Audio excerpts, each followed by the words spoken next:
Marriage చేసుకున్నాక కొంచెం నీ మా సంధ్యలో నచ్చిన క్వాలిటీ ఏంది? నాకు టైం ఇస్తలేడు ఇట్లా అని కొంచెం చాలామంది మనం కంప్లైంట్ చేస్తూ ఉంటారు. అట్లాంటి ఏం మన దగ్గర ఏమో టైం టు టైం పోయినా ఎక్కడ పోయినా 6-7 వరకు ఇంటికానే ఉంటారు. అట్లా ఏమి ఉండదు.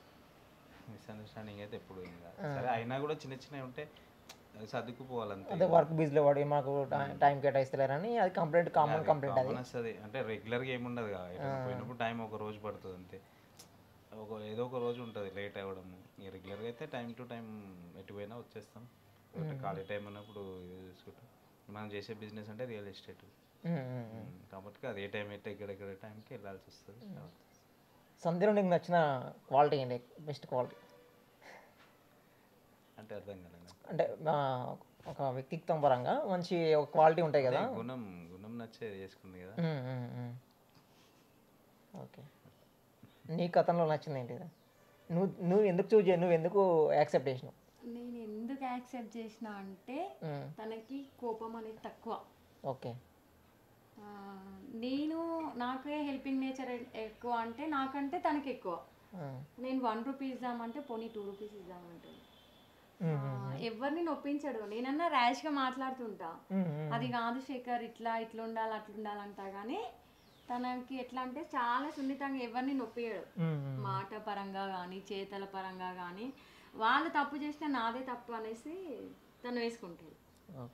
హెల్పింగ్ అడ్జస్ట్మెంట్ ఎక్కువ ఉన్నాయి కొంచెం మస్తు. నేనన్నా అడ్జస్ట్ కాను, అది నాకు కావాలంటే అది నాకు కావాలి. తను వద్దులే శేఖర్ ఇప్పుడు వద్దు అంటే లైట్ తీసుకుంటాడు. లేదు నాకు అది కావాలి, ఇప్పుడు మనం చేయాలి అంటే నేను చేయాలి అంతే. ఇంకా మొండి. తను అట్లా కాదు. ఇంకా ఒక్కొక్కసారి నాకున్న కోపాన్ని కూడా తన మాటలతోని తన చూపులతోని డౌన్ చేసేస్తాడు కోపాన్ని. నాకు ఎక్కువ ఉంటుంది కోపం కదా, చెప్పొచ్చు కదా. అంటే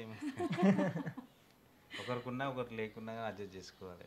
అదే ఒకరు ఎక్కువైనా ఒకరు తక్కువ అయితే అయిపోతుంది, బ్యాలెన్స్ అవుతుంది అంతే కదా. ఇద్దరు ఆమె పడ్డదని నేను పడితే ఇక అది పెద్దగా అయిపోతుంది.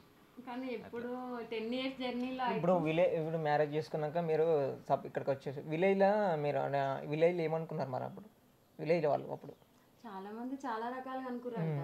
తర్వాత తెలిసింది మమ్మీకి నా పెళ్ళి అయిపోయినాక ఒక 4-5 monthsకి యాక్సిడెంట్ అయింది. 3 years కోమాలు ఉండి చనిపోయింది, అమ్మ లేదు.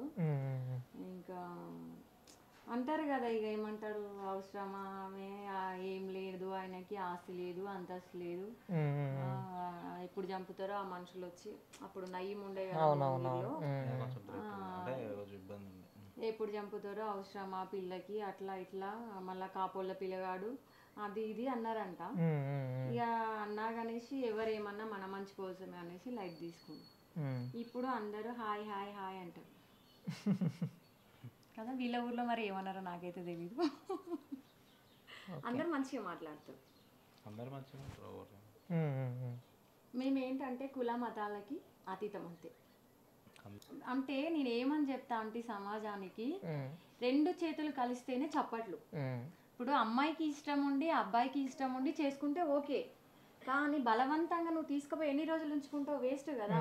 బ్రతికుండి 4 రోజులు బ్రతకాలి, ఎందుకంటే లైఫ్ మళ్ళీ ఉంటుందో ఉండదో తెలియదు. కాబట్టి అట్లా మృగాల లెక్క ప్రవర్తించకుండా మనిషికి జన్మ కాబట్టి ఆలోచించే శక్తి మానవుడికి ఉంది కాబట్టి ఆలోచించండి. ఈ అమ్మాయి కాకపోతే ఇంకో అమ్మాయిని చూస్ చేసుకో. అర్థం చేసుకున్న అమ్మాయి నిన్ను అర్థం చేసుకున్న అమ్మాయి నిన్ను ఇష్టపడి నీ లైఫ్ లోకి రావాలి, కానీ నువ్వేదో బలవంతంగా అమ్మాయిని అనుభవించాలని అనుకోవడం మృగమే కదా. అంత దారుణమైన సిచ్యువేషన్ ఇప్పుడు జనరేషన్ లో చూస్తున్నాము. అమ్మాయిలు కూడా ఆలోచించాలి అబ్బా కొంచెం, ఎందుకంటే చూస్తున్నాం కదా అమ్మాయిలు కూడా చాలా మోసం చేస్తున్నారు అబ్బాయిలని. సరే ఇప్పుడు ఇద్దరిది తప్పే. ఇప్పుడు అమ్మాయిలు ఏం చేస్తున్నారు, టైం పాస్ కోసం కూడా లవ్ చేస్తున్నారు. వాడి దగ్గర పాకెట్ మనీ చూసి లవ్ చేస్తున్నారు. వాడి దగ్గర ఉన్న బ్యాక్గ్రౌండ్, వాడు ఇంత గోల్డ్ వేసుకొని తిరగానే, కార్ వేసుకొని తిరగానే కూడా 4 రోజులు వాడుకుంటున్నాడు, వదిలేస్తున్నాడు. వాడు పిచ్చోడే వీళ్ళని మృగాల లెక్క చంపుతున్నాడు. లేకపోతే నువ్వు అమ్మాయివి కరెక్ట్గా ఉండి నా జోలికి ఎందుకు వస్తున్నారు అంటే ఎందుకు వస్తాడు, వాడు రాడు కదా.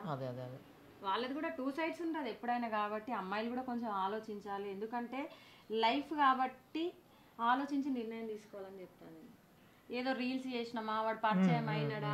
ఏంటంటే ఇప్పుడు మనకి అప్పుడంటే ఆఫ్లైన్ మనం మాట్లాడుకునేది కలుసుకునేది, ఇప్పుడు ఏంటంటే ఫోన్లో అంటే ఆన్లైన్ ఎక్కువైపోయింది. సో దాని ద్వారా అంటే వీళ్ళు డైరెక్ట్ కలకపోవడం వల్ల వీళ్ళ అండర్స్టాండింగ్ టెంపరీ కావడము, అంటే కలుసుకోకుండా వాళ్ళు ఒకరినొకరు ఎక్కువ అర్థం చేసుకోకపోవడం వల్ల జరుగుతుంది. ఓన్లీ ఆన్లైన్లో అయిపోతుంది అంతా. ఇప్పుడు నేను రీసెంట్గా ఒకటి చూసిన ఫ్రెండ్ యాప్ వచ్చిందట, కొత్త ఫ్రెండ్ పరిచయం అయిందట, ఈ పాత ఫ్రెండ్ వదిలేసి కొత్త ఫ్రెండ్తో తిరుగుతుందట. అదేం ఫ్రెండ్ యాప్ నాకైతే అర్థమే కాదు. అట్లా ఎంతమంది ఫ్రెండ్స్ వస్తే అంతమందిని యాక్సెప్ట్ చేసి వాళ్ళతో తిరిగితే ఇక్కడ పేరెంట్స్ ఏం కావాలా? అదే వాళ్ళేమో పరువు కోసము పాకులాడుకుంటూ వాళ్ళు ఉంటారు, వీళ్ళేమో ఈ జల్సాలు చేసుకుంటారు. అసలు కొన్ని సిచ్యువేషన్లు చూస్తుంటే బాధ అనిపిస్తుంది. ఎందుకంటే తల్లిదండ్రి కష్టపడి హైదరాబాద్కి బిడ్డనో కొడుకో చదువుకోవాలని పంపిస్తారు. వాళ్ళు కష్టం చేసి ఎండనక వాననక రూపాయి సంపాదించి నా బిడ్డకో కొడుకో బాగుపడాలని చదువుకోమని సంపాదించి పంపిస్తే వీళ్ళు వచ్చి ఇక్కడ జలసాలు చేస్తారే. ఎంతో మందిని చూస్తుంటా, అప్పుడప్పుడు వీడియోలు తీస్తుంటా నేను, కానీ మళ్ళీ ఎందుకులే మనకి ఎందుకులే అనేసి కొన్ని వార్నింగ్లు కూడా ఇచ్చిన. రోడ్ల మీద పోతుండే అయితే నేను అసలే ఊరుకోను, మరీ ఆపి నీదే ఎంత ఏజ్ ఎంత అదెంత. ఇప్పుడు నేను రీసెంట్గా ఉప్పల్లో 7th class are 6th class పిల్లలు, 7th 10th విలేజ్, వాళ్ళు ఎట్లా అంటే ఫాస్ట్ ఫుడ్ సెంటర్లో పోయి ఒక 3 ఫ్రెండ్స్ అట మొబైల్ పట్టుకొని వచ్చేసి ఆ ఫాస్ట్ ఫుడ్ సెంటర్ దగ్గర కూర్చొని వాళ్ళతో ముచ్చట్లు పెట్టుకుంటూ వాళ్ళతో జల్సాలు చేసుకుంటూ ఫాస్ట్ ఫుడ్ తింటారు. రెగ్యులర్గా వస్తారు వీళ్ళు మా ఫ్రెండ్స్ అని వాడు అంటారు. వాడు ఇక్కడోడు కాదు, మళ్ళీ బీహారోడు. అంటే తర్వాత ఇట్లానే అలవాటు పడి ఆ పిల్లలు ఏమయ్యేది తెలియదు కదా. పేరెంట్స్ వచ్చి ఇక్కడ ఏదో మళ్ళీ ఏం పని చేస్తారు వాళ్ళ పేరెంట్స్ అని కూడా అడిగినాం మేము. వాళ్ళు ఇది రోజు లేబర్ పని చేస్తారంట పాపం. లవ్ చేసుకునే వాళ్ళకి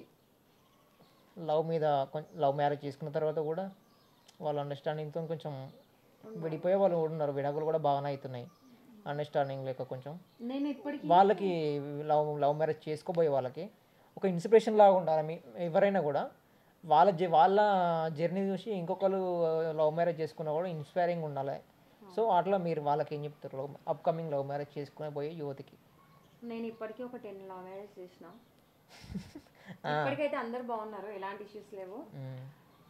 మీరు పెద్దల్ని కాదని చేసుకుంటున్నారు కాబట్టి నష్టమైన కష్టమైన అండర్స్టాండింగ్తో ఉండాలి.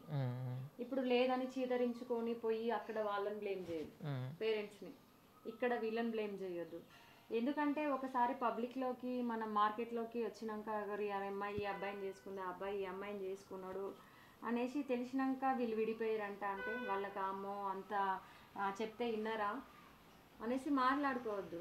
ఉన్నది లైఫ్ ఒకటే కాబట్టి మంచిగా ఉండండి, అండర్స్టాండింగ్. ఈరోజు నీకు ఇది లేకపోతే రేపు వస్తుందని ఆశపడు, కానీ నువ్వు తొందరపడి ఆమెని ఇట్లా ఏమంటారు బంధించడం ఏంటంటే కొంతమంది అబ్బాయిలు కూడా సైకో లెక్క వ్యవహరిస్తారు. ఆ సైకో తత్వాన్ని వీడాలి. వీడి నువ్వు అమ్మాయికి సపోర్ట్. ఇప్పుడు నేనే ఉన్నాను, నాకు మా ఆయన సపోర్ట్ చేసి మీ గోల్స్ మీరు డిస్కషన్ చేసుకొని మాట్లాడుకోండి. అండర్స్టాండింగ్తో నుండి నీకు అమ్మాయికి ఎదగాలని ఉంది, నువ్వు సపోర్ట్ చేయి. సపోర్ట్ చేసి నువ్వే అన్నిటికీ ముందుకు తీసుకెళ్ళు. అనుమానం ఫస్ట్ మెయిన్ ఏంటంటే అనుమానం ఉండదు. లవ్ మ్యారేజ్ అయినా అరేంజ్ మ్యారేజ్ అయినా ఏదైనా సరే, కానీ అనుమానం అనేది ఒకసారి వచ్చిందంటే ఇంకా వాళ్ళు ఎంత చెప్పినా మారరు. అదొక రోగం లెక్క వాళ్ళకి మైండ్లో ఫిక్స్ అయిపోతుంది. కాబట్టి మెయిన్ అనుమానం అనేది ఉండొద్దు. చేసుకోండి, లవ్ మ్యారేజ్ చేసుకోవడం తప్పేముంది చెప్పండి.